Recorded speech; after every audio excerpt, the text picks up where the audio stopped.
jauh sebelum Ramadan dulu kita selalu berdoa kepada Allah Subhanahu wa taala. Sebagaimana juga diajarkan oleh guru-guru kita, Allahumma sallim li Ramadan wa sallim Ramadan li wa tasallam minni mutaqabbalan. Ya Allah, serahkan diriku kepada Ramadan. Artinya sampaikan umur kita kepada Ramadan. Dan serahkan Ramadan kepadaku. Artinya aku bisa memanfaatkan dan mengisi Ramadan itu. Wa tasallam minni mutaqabbalan, dan kau terima setiap amalan dan ibadah yang aku lakukan. Alhamdulillah kita bisa mencapai Ramadan tahun ini. Maka ada beberapa seruan-seruan atau ada beberapa peringatan-peringatan yang ingin saya sampaikan pada siapa saja yang mendapatkan Ramadan pada tahun ini. Yang pertama, mari kita kembali mengingat akan tujuan hidup kita. Allah Subhanahu wa taala berfirman, "Wa ma khalaqtul jinna wal insa illa liya'budun." Tidaklah aku ciptakan jin dan manusia kecuali untuk beribadah kepada. Imam Nawawi mengatakan, "Wa hadza tasrihun bi annahum khuliqu lil ibadah." Ini merupakan penegasan bahwa kita ini diciptakan untuk beribadah. Fahuqa alaihimul intina bima khuliqalah. Maka seharusnya manusia itu memfokuskan semua kegiatannya itu pada apa tujuan penciptaannya itu. Apa tujuan penciptaan kita? Beribadah. Berarti yang ada yang kita dapatkan di dunia ini semuanya adalah dalam rangka ibadah. Tidak boleh menjadi penghalangnya, dalam rangka mendukungnya. Pekerjaan yang kita lakukan harus sejalan dengan ibadah. Berkeluarga tujuannya juga beribadah. Maka sangat kita sayangkan orang yang memfokuskan dirinya pada pekerjaan, katanya untuk menghidupi keluarga, bekerja, mencari nafkah dan lain sebagainya, sampai tidak kuat berpuasa. Ini sudah pemikiran dan pemahaman yang terbalik. Berarti tujuan utamanya apa? Bekerja berarti. Tujuan utamanya apa? Mencari nafkah berarti. Sampai mendurhakai Allah Subhanahu wa taala. Ingat, karunia Allah itu tidak akan didapatkan dengan memurkai Allah Subhanahu wa taala. Jadi jangan sampai pekerjaan itu menghalangi kita dari ibadah. Jangan sampai pekerjaan menghalangi kita dari puasa. Jangan sampai pekerjaan menghalangi kita dari sholat. Jangan sampai puasa menghalangi kita dari haji dan umrah dan ibadah-ibadah fardu lainnya, baik bagi laki-laki maupun wanita. Itu satu. Yang kedua, syukurilah nikmat Allah Subhanahu wa taala yang telah kita dapatkan ini.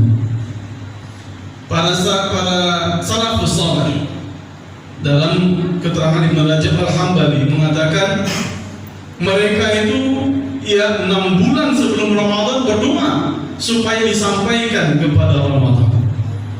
6 bulan. 6 bulan berdoa supaya disampaikan kepada Ramadan.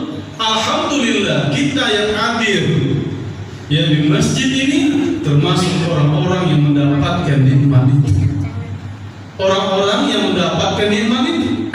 Betapa banyak orang-orang yang dulu bersama kita di masjid ini, melaksanakan tarawih bersama, berpuasa bersama, tapi tidak bersama kita lagi. Tidak bersama kita lagi. Atau ada orang-orang yang mendapati Ramadan yang dulunya bersama kita, tapi tidak kuat lagi untuk beribadah. Mungkin karena sakit, mungkin karena ada halangan-halangan atau uzur-uzur yang syar'i lain.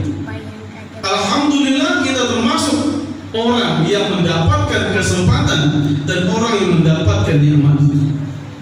Maka kewajiban kita adalah memanfaatkan kesempatan itu.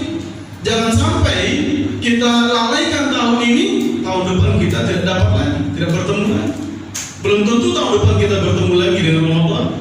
Oleh karena itu, ingat sabda Rasulullah SAW, "Iltanib khamsan qabla khams."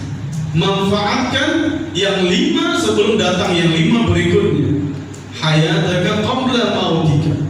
Hidupmu sebelum kematianmu. Selama kita masih diberikan kesempatan oleh Allah Subhanahu wa taala, maka kita gunakan kesempatan itu dengan sebaik-baiknya. Jangan dianggap kita masih muda, umur masih panjang, badan masih sehat. Ternyata Allah menjemput kita dengan cara yang berbeda-beda. Ada orang yang sehat, atlet, terjaga kesehatannya, meninggal juga dengan cara yang lain. Ada orang yang memang sudah uzur, meninggal dengan cara yang lain. Intinya, ikhtanim khamsan qabla khamsin, manfaatkan selama nikmat itu masih kita dapatkan, manfaatkan dan gunakan dengan sebaik-baiknya. Menggunakan kesempatan umur, Allah tambah lagi umur kita, gunakan untuk berbuat baik, gunakan untuk beramal soleh. Rasulullah SAW ketika ditanya oleh sahabat, mengatakan, dia ditanya kepada Rasulullah SAW, ayun nasib khair, siapa manusia yang terbaik? Rasulullah SAW mengatakan, man tala umru wa hasuna amaluhu, orang yang panjang umurnya dan baik amalannya, itu orang yang terbaik. Dan siapa orang yang terburuk, kata Rasulullah sallallahu alaihi wasallam, man tala umru wa syarra amaluhu, siapa yang panjang umurnya tapi buruk amalannya, itu adalah manusia yang terburuk. Jadi gunakan kesempatan ini, gunakan kesempatan ini sebaik-baiknya. Anggap ini adalah puasa yang terakhir bagi kita. Bagaimana kita bisa mendapatkan puasa yang terbaik? Bukan itu saja. Dalam sebuah hadis Abu Hurairah, ketika dia menceritakan ada dua orang yang baru masuk Islam, dalam riwayat yang lain mengatakan 3 orang. Ya, dia baru masuk Islam dari Bani Khuza'ah. Yang satu kemudian ikut jihad, lalu syahid, meninggal. Ya, dalam riwayat yang lain mengatakan 2 orang yang syahid. Ya, yang pertama syahid, lalu kemudian tahun berikutnya ada lagi perang, syahid lagi. Tahun berikutnya yang ketiga meninggal dengan cara biasa. Meninggal dengan cara biasa. Lalu Talha, sahabat Talha bin Ubaidillah, melihat dalam mimpinya diperlihatkan kepada dia surga. Ternyata orang yang meninggal yang ketiga, orang yang meninggal dengan cara biasa, itu berada di depan orang yang syahid itu tadi.